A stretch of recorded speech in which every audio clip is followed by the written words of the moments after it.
Assalamu alaikum students. Here is the exercise of chapter number 3, the periodic table. Multiple choice question.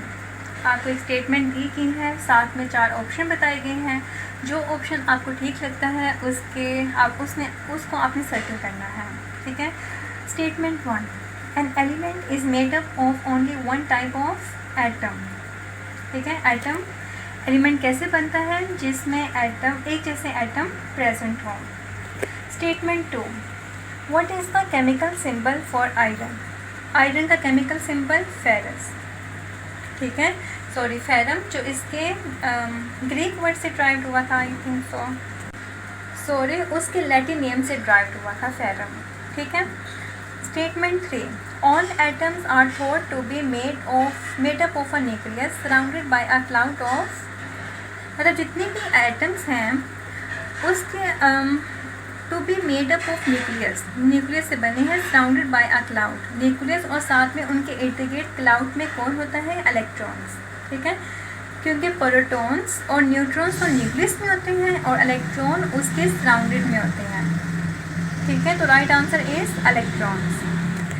Statement number 4. Hydrogen is the simplest atom because it contain 1 electron and 1 proton. ठीक है. 1 electron and 1 proton. Statement number 5. What is the negative ion? Negative ion किसे कहते हैं? जब कोई भी atom electron को gain कर सके तो उसे हम क्या कहते हैं? Negative ion. An atom that has gain a proton? No, it's wrong. An atom that has lost a proton? No. An atom has lost an electron? No. जब एक एटम इलेक्ट्रॉन को गेन कर सके तो उसके ऊपर नेगेटिव चार्ज आता है. तो correct answer is option B. Here is another question, true or false. The Rutherford Bohr atomic model helps us to explain the periodic table. Yes, true. There are over 900 elements in nature. False. कितने elements हैं? 100 elements. ठीक है. Proton carry a negative charge? No, wrong. False. Proton carry a positive charge. तो यहाँ पे क्या आएगा? Positive charge. अगर तो नेगेटिव है तो वो किसके ऊपर होता है? इलेक्ट्रॉन पे नेगेटिव चार्ज होता है. ठीक है. Mass number is equal to number of proton and number of electron? False, wrong. क्योंकि मैस नंबर किसके इक्वल होता है? नंबर ऑफ प्रोटॉन और नंबर ऑफ न्यूट्रॉन. ठीक है. 5. The nucleus of every atom contain neutrons. हर एटम के nucleus में न्यूट्रॉन और प्रोटॉन प्रेजेंट होते हैं. Here is true. Here is question number 3. Which of the following statement are true for elements and which are true for compounds? आपने elements और compounds का बताना है. Statement 1. They contain only one kind of atom. Elements. क्योंकि elements में एक ही तरह के atom present होते हैं. अगर तो different types of atoms present होंगे तो वो compound बना देंगे. तो यहाँ बात हो रही है only one kind of atom. This one is element. They can't be broken down into simpler substances. Elements, क्योंकि एलिमेंट्स को हम फर्दर ब्रेक नहीं कर सकते. They can be broken down into simple substances. Compound को हम ब्रेक कर सकते हैं. ठीक है.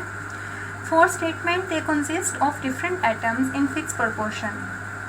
डिफरेंट एटम्स होते हैं लेकिन उनकी प्रोपोर्शन फिक्स होती है. Here is compound. They are made up of atoms with the same number of proton. Atom से मिलकर बनती हैं और नंबर ऑफ प्रोटॉन सेम होते हैं. Here is element. ठीक है. Statement 6. They are represented by formula. Compound को हम रिप्रेजेंट करते हैं फार्मूला से और एलिमेंट को हम रिप्रेजेंट करते हैं सिंबल से. They are represented by symbol element. ठीक है. Question number 4. Shown below is the symbol for carbon as it appear on the periodic table. Carbon 6 and 12.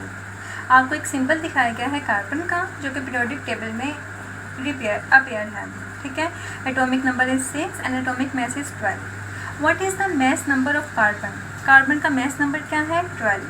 Atomic number of carbon 6. How many protons are there in the carbon atom? Carbon atom में proton कितने present हैं? तो जो atomic number होता है वही proton number होता है. तो इसका मतलब है इसमें प्रोटॉन कितने हैं? 6. और न्यूट्रॉन कितने हैं, वो भी 6 होंगे, ठीक है। हाउ मैनी इलेक्ट्रॉन, इलेक्ट्रॉन कितने होंगे, अगर प्रोटॉन 6 हैं तो इसका मतलब है इसमें इलेक्ट्रॉन भी 6 प्रेजेंट होंगे। Understand. Here is question number 7. A list of particles is given below.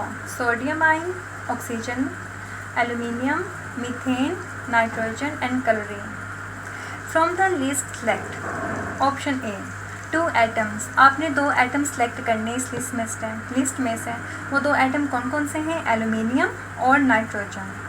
2 molecule, molecule कैसे बनते हैं, जब जब एटम्स आपस में कंबाइन होते हैं तो वो मॉलिक्यूल बनाते हैं। हेयर इज ऑक्सीजन मॉलिक्यूल और मीथेन मॉलिक्यूल। आयंस किसे कहते हैं, जिसके ऊपर पॉजिटिव या नेगेटिव चार्ज हो उसे हम आयन कहते हैं। तो इस लिस्ट में 2 आयन है, वो सोडियम आयन है और क्लोराइड आयन है, ठीक है। What do the following symbol represent, ये सिंबल किसको रिप्रेजेंट करते हैं, सोडियम आयन और आयोडाइड आयन, ठीक हो गया। Question number 3. Name the compound made up from sodium ion and iodide ion. मतलब आपने कंपाउंड का नाम बताना है जो सोडियम और आयोडाइड से मिलकर बनेगा, तो उसको हम क्या कहेंगे, sodium iodide. Right a formula for this compound, उस कंपाउंड का फार्मूला लिखें। Here is the formula sodium iodide. Right what sort of bond hold this compound together, कौन सा बॉन्ड इन दोनों को आपस में कंबाइन करता है। तो मैंने आपको पहले बताया था अगर तो आयंस आपस में मिलकर बॉन्ड बनाएंगे तो वो कौन सा बॉन्ड होगा, आयोनिक बॉन्ड। तो यहाँ पे क्या आएगा, ionic bond. Holds this compound together, तो right answer is the ionic bond holds this compound together, ठीक है।